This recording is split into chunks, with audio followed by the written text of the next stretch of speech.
Combination vehicles are usually heavier, longer, and require more driving skill than single commercial vehicles. This means that drivers of combination vehicles need more knowledge and skill than drivers of single vehicles. In this section, we talk about some important safety factors that apply specifically to combination vehicles. Rollover risks. More than half of truck driver deaths in crashes are the result of truck rollovers. When more cargo is piled up in a truck, the center of gravity moves higher up from the road. The truck becomes easier to turn over. Fully loaded rigs are 10 times more likely to roll over in a crash than empty rigs. The following two things will help you prevent rollover. Keep the cargo as low to the ground as possible, and drive slowly around turns. Keeping cargo low is even more important in combination vehicles than in straight trucks. Also, keep the load centered on your rig. If the load is to one side so it makes the trailer lean, a rollover is more likely. Make sure your cargo is centered and spread out as much as possible. Rollovers happen when you turn too fast. Drive slowly around corners, on ramps, and off ramps. Avoid quick lane changes, especially when fully loaded. Steer gently. Trucks with trailers have a dangerous crack the whip effect.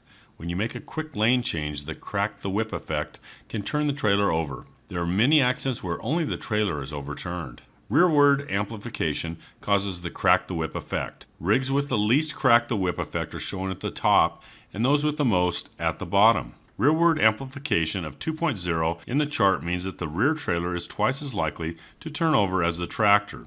You can see that triples have a rearward amplification of 3.5. This means you can roll the last trailer of triples 3.5 times as easily as a 5-axle tractor. Steer gently and smoothly when you are pulling trailers. If you make a sudden movement with your steering wheel, your trailer could tip over.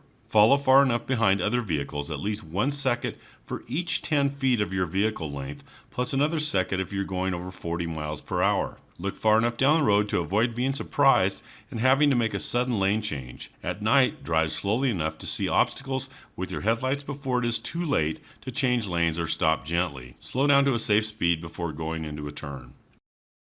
Brake early. Control your speed whether fully loaded or empty. Large combination vehicles take longer to stop when they are empty than when they are fully loaded. When lightly loaded, the very stiff suspension springs and strong brakes give poor traction and make it very easy to lock up the wheels. Your trailer can swing out and strike other vehicles. Your tractor can jackknife very quickly. You also must be very careful about driving bobtail tractors, tractors without semi-trailers. Tests have shown that bobtails can be very hard to stop smoothly. It takes them longer to stop than a tractor semi-trailer loaded to maximum gross weight. In any combination rig, allow lots of following distance and look far ahead so you can brake early. Do not be caught by surprise and have to make a panicked stop.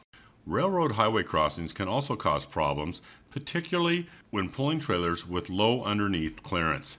These trailers can get stuck on raised crossings. Low slung units, lowboy, car carrier, moving van or possum belly livestock trailer, and single axle trailer pulling a long trailer with its landing gear set to accommodate a tandem axle tractor. If for any reason you get stuck on the tracks, get out of the vehicle and away from the tracks. Check signposts or signal housing at the crossing for emergency notification information. Call 911 or other emergency number. Give the location of the crossing using all identifiable landmarks, especially the DOT number if it's posted. Prevent trailer skids. When the wheels of a trailer lock up, the trailer will tend to swing around. This is more likely to happen when the trailer is empty or lightly loaded. This type of jackknife is often called a trailer jackknife. The procedure for stopping a trailer skid is recognize the skid. The earliest and best way to recognize that the trailer has started to skid is by seeing it in your mirrors. Anytime you apply the brakes hard, check the mirrors to make sure the trailer is staying where it should be. Once the trailer swings out of your lane, it is very difficult to prevent a jackknife. Stop using the brake. Release the brakes to get traction back. Do not use the trailer handbrake if you have one to straighten out the rig. This is the wrong thing to do since the brakes on the trailer wheels cause the skid in the first place. Once the trailer wheels grip the road again, the trailer will start to follow the tractor and straighten out.